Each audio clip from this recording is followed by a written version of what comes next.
Hello students, आज class में हम बात करेंगे यूपी टेट, सी टेट जैसे जो टीचिंग एग्जाम्स हैं उनमें जीन पियाजे से संबंधित कई तरह के क्वेश्चन आते रहते हैं। तो जीन पियाजे से संबंधित उनकी जो शब्दावलियां हैं, जो टर्मिनोलॉजी है, उसके बारे में आज क्लास में हम बात करेंगे, उसके एग्जाम्पल के बारे में जानेंगे और उससे संबंधित एमसीक्यू क्वेश्चन कैसे एग्जाम में पूछे जाते हैं, तो कुछ क्वेश्चन के बारे में भी जानेंगे। इससे पहले भी कई वीडियोस इनके टर्मिनोलॉजी के और जीन पियाजे से संबंधित बन चुके हैं, उसे जाकर के आप प्लेलिस्ट में देख सकते हैं। तो आइए समझते हैं इसके बारे में।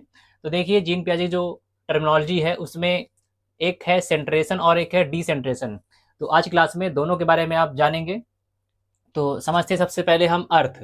तो सेंट्रेशन का अर्थ समझते हैं। और इसमें क्या होता है कि जब कोई जो है बच्चा सिर्फ किसी वस्तु के एक ही पहलू पर ध्यान दे। कोई वस्तु है, अब वो वस्तु में कोई इंसान भी हो सकता है, कोई वस्तु हो सकती है, पेड़ पौधा कुछ भी हो सकता है, और कोई बच्चा उसके सिर्फ एक ही पहलू पर ध्यान देता है, तो इसको कहते हैं सेंट्रेशन। अब इसके थोड़ा एग्जांपल समझते हैं कैसे। तो पहले थोड़ा बड़ों में समझ लीजिए कि जैसे कोई यंग लड़का है और वो किसी लड़की के प्रति अट्रैक्ट होता है, लड़के को पसंद करता है। तो मोस्टली किस आधार पे लड़के को पसंद करते हैं लड़के? उनके गोरे रंग को देख करके। तो अब लड़के ने लड़की के गोरे रंग को देखा और उसके प्रति वो आकर्षित हुआ और उससे वो शादी करना चाहता है। यानी कि उस लड़के ने उस लड़की के सिर्फ एक ही पहलू को देखा, उसके रंग को, उसके गुणों को नहीं समझा या जानने की कोशिश की कि उसके अंदर कौन कौन से गुण हैं। उसको खाना बनाना आता है या कोई स्किल उसने सीख रखी है, या वो जॉब करती है, या वो पढ़ रही है, पढ़ी लिखी है, क्या नहीं है। तो इनको नहीं देखा, बल्कि उसके सिर्फ रंग को ही देखा और उसे पसंद किया, यानी सिर्फ एक ही पहलू पे ध्यान दिया। तो ये क्या हुआ? ये सेंट्रेशन हुआ। इसी तरह से जो छोटे बच्चे हैं, जो कि हमारा टॉपिक है जीन पियाजे में, तो जो सेंट्रेशन है ये छोटे बच्चों में बोला गया है। अब बच्चे के लिए कैसे क्या है कि मान लीजिए कि दो ग्लास हैं। एक ग्लास लंबा है लेकिन बीच से पतला है, एक ग्लास छोटा है लेकिन बीच से चौड़ा है। अब दोनों में पानी या कुछ भी डाला जाए वो समान रूप से आता है। लेकिन बच्चे क्या करते हैं मोस्टली, उन्होंने देखा कि ग्लास लंबा है तो एक ही पहलू पे ध्यान दिया, ये नहीं ध्यान दिया कि ये पतला भी है। लंबाई देख करके उसी ग्लास को लेना चाहा कि भाई इसमें जो भी चीज़ें पानी वगैरह उसको हम लेंगे, क्योंकि ये ग्लास लंबा है और इसमें ज़्यादा पानी होगा, ज़्यादा चीज़ होगी जो भी होगी, और इसको हम लेंगे। तो एक ही पहलू पे ध्यान दिया, दूसरे पहलू पे ध्यान नहीं दिया कि ये पतला है, ये चौड़ा नहीं है, जबकि दोनों ग्लास में समान रूप से आता है पानी।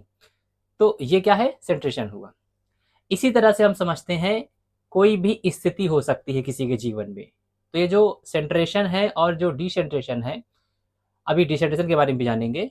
तो किसी वस्तु के लिए भी हो सकता है, किसी स्थिति के लिए हो सकता है। तो अभी आपने जो जाना एग्जाम्पल, वो वस्तु के लिए जाना, आप थोड़ा स्थिति के लिए समझ लेते हैं। जैसे कोई व्यक्ति है और उसके पास कॉल आया, किसी फ्रॉड करने वाले ने किया, जैसे कि बैंक वाले कर देते हैं बन करके, कि जो है हम भाई फला कंपनी से बोल रहे हैं, आपका गिफ्ट आया है या आपका इतना लकी ड्रा निकला है, तो वो आपको देने के लिए आप इतने थोड़े पैसे दे दीजिए हमें।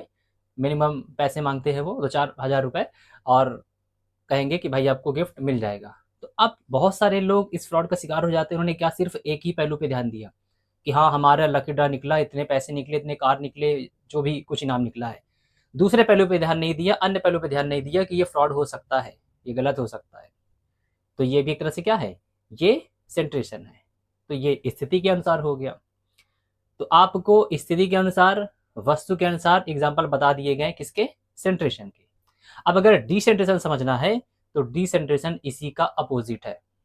डिसेंट्रेशन में क्या होगा कि जब कोई व्यक्ति, कोई बच्चा किसी वस्तु के या स्थिति के प्रति जो है वो कई पहलुओं को देखता है, कई पहलुओं से देखता है, सिर्फ उसके एक ही पहलू से नहीं देखता, उसी को डिसेंट्रेशन कहा जाता है। जैसे इन्हीं एग्जाम्पल में समझना है कि कोई लड़का किसी लड़की को देख रहा है, उसके रंग को भी देख रहा है, उसकी क्वालिटीज को, उसकी पढ़ाई लिखाई को, उसकी स्किल को, सबको देख रहा है, तो इसको क्या कहेंगे? इसको डिसेंट्रेशन कहेंगे, यानी उसने सभी पहलुओं पर ध्यान दिया।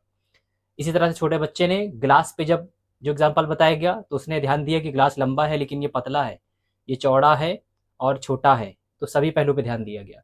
इसी तरह से जो बैंक वाला बताया गया, तो जब फ्रॉड कॉल आई तो उसने सोचा कि अरे ये मेरा इतने करोड़ों का दे रहे हैं, या इतनी लाखों की कार मुझे गिफ्ट में दे रहे हैं, और मात्र सिर्फ 2,000 मांग रहे हैं, या ये सिर्फ ओटीपी मांग करके मुझे कैसे दे देंगे। तो सभी पहलुओं पे जब ध्यान देते हैं उसको क्या कहा जाता है, डिसेंट्रेशन। तो इस तरह से आपने इसको समझा एग्जाम्पल के साथ में। अब आगे जानते हैं कि ये कॉन्सेप्ट किसने दिया था, अभी पीछे बताया गया था जीन पियाजे ने। किस स्टेज में होता है, तो ये जो है प्री ऑपरेशनल स्टेज में होता है।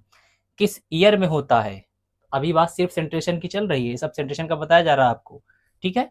तो किस एज में होता है ये, तो 2 साल से लेकर के 7 साल के जो बच्चे होते हैं उनमें ये सेंट्रेशन देखने को पाया जाता है। इसी तरह से हम डिसेंट्रेशन का जान लेते हैं। डिसेंट्रेशन जो होता है वो 7 साल से लेकर के 11 साल के बच्चों में होता है, और ये जिस स्टेज के अंतर्गत आता है उसको कहा जाता है कॉन्क्रीट स्टेज।